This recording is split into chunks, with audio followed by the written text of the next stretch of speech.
Welcome to CNN 10. My name is Carl Azus, reporting from a remote studio location this week, but it is not a green screen, as someone on Twitter asked yesterday. First up in today's international coverage takes us to the Southeast Asian country of Myanmar. It's also known as Burma. It was taken over by its military in a coup on February 1st. And since then, there have been violent confrontations between the military and the civilians who've been protesting the takeover. An advocacy group based in neighboring Thailand says more than 550 people have died in Myanmar's violence and that thousands of others have been detained by the military. It blames the demonstrators for causing violence and anarchy in Myanmar. But witnesses say troops have used tear gas, rubber bullets, and deadly force against the protesters, and it's blocked all wireless internet services operating in Myanmar, which observers say is an attempt to control the information that gets out. The U.S. Central Intelligence Agency says Burma's military has been heavily involved in the nation's politics since it was founded. It took over in a coup in 1962 and ran the country for 5 decades afterward. Last November, Myanmar's civilian government won a significant victory in national elections, but the military did not accept the results. It said the vote was fraudulent. And since its coup in February, it's arrested and accused civilian leader Aung San Suu Kyi of committing several crimes, which her lawyers say are made up. The military did give CNN permission to enter the country. It's the first international media organization allowed to work there. Troops have been escorting the CNN journalists, monitoring their movements and those who speak to them. Clarissa Ward interviewed members of the public and a member of the military. On one day, we were finally allowed to go to a public space, to an open market. And it's important to underscore here that we have not solicited contact with any activists, with anyone who's part of the protest movement, because we know, given the context that we're here in, just how dangerous that could be. However, when we took our cameras out in this market and started shooting video, people started coming up to us. People started giving the three-fingered Hunger Games salute that has become the emblem, the symbol of this defiant movement. And they came up and started telling us their stories. They told us they were frightened. They told us there is no peace there.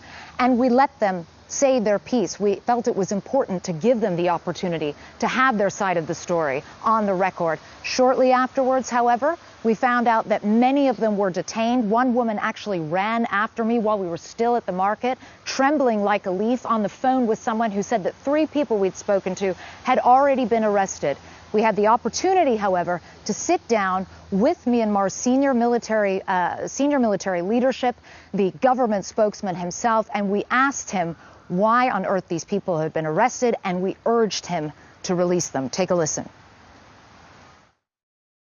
We went to a market in Yangon, and a lot of people approached us because they wanted to talk to us. They wanted to tell their side of the story. We subsequently found out that at least 5 of them were arrested. We have verified this independently. We have seen photographic evidence in some cases to confirm this. Can you please explain why you would be arresting people for talking to us? What possible crime did these people commit? They haven't committed any crime. We saw it on the news yesterday, and I asked how many were arrested. 11 got arrested. The security forces were worried that they would provoke others and start the protest in the market, and that is why they got arrested. However, the government is arranging to release them as soon as possible.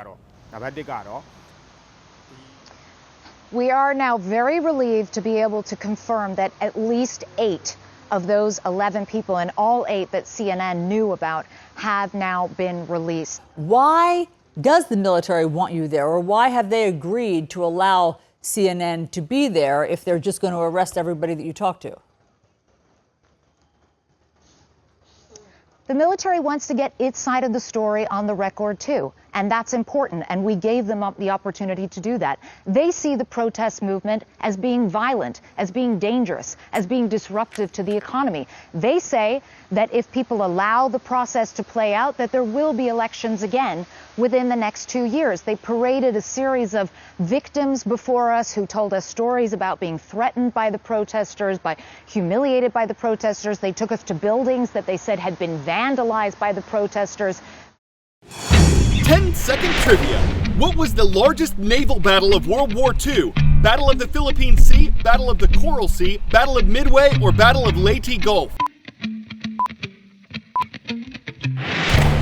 Fought in late October of 1944, the Battle of Leyte Gulf is widely considered the biggest naval battle in history. It was a decisive victory for the United States and a major defeat for Japan. The Asian country lost dozens of ships, hundreds of planes, and hundreds of thousands of Japanese troops were killed or injured. America lost 7 warships, along with more than 23,000 soldiers and sailors, according to the Defense Department. Not only is the Battle of Leyte Gulf among the largest naval battles in history, the maritime clash in 1944 marked the last time battleships fought against each other. Some of these wrecks are still being discovered today near the Philippines and miles beneath the waves of the Pacific. This is the world's deepest known shipwreck, located more than 4 miles or some 6,500 meters below the surface of the Pacific. The numbers 557 identify it as the USS Johnston, filmed for the first time underwater by a remote-controlled submersible. This destroyer was one of several U.S. Navy ships sunk battling a vastly superior Japanese fleet during a furious battle off the coast of the Philippines during World War II. These little ships, fighting a desperate battle for time, used everything in the book to stay afloat. How did you feel seeing the ID numbers of the USS Johnston? In a way, it's painful, but in another way, it's inspirational. Former U.S. Navy Captain Carl Schuster says he and his fellow officers studied the story of the Johnston and its commander, Ernest Evans, the first Native American naval officer to be posthumously awarded the Medal of Honor. He moved without orders.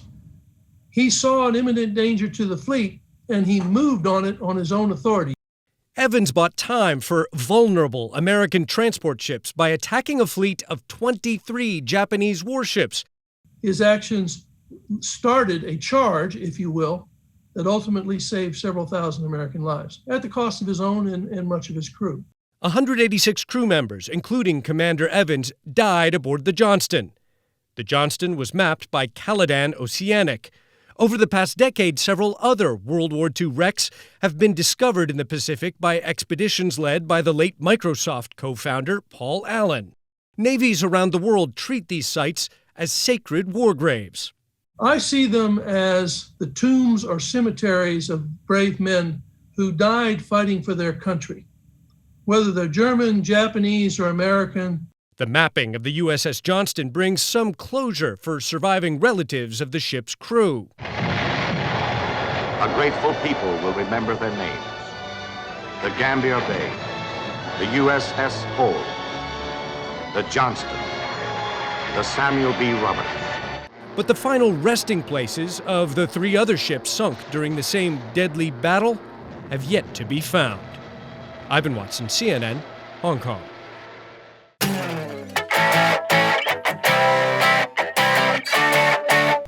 The United States and Japan have become close allies since World War II, and decades before the war, the friendship between the Japanese and the American people was demonstrated in mutual gifts of trees.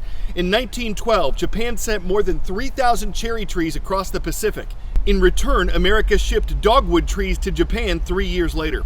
The Japanese gift bloomed into an annual highlight on Washington, D.C.'s tidal basin. Every year in late March and early April, visitors walk through a springtime wonderland of white and pink flowers. Well, trees the season. And you don't need to pedestal us on such an unreal beauty. It would give any city bracting rights to be able to branch out and show off the roots that tip the bud scales to such a cherry atmosphere.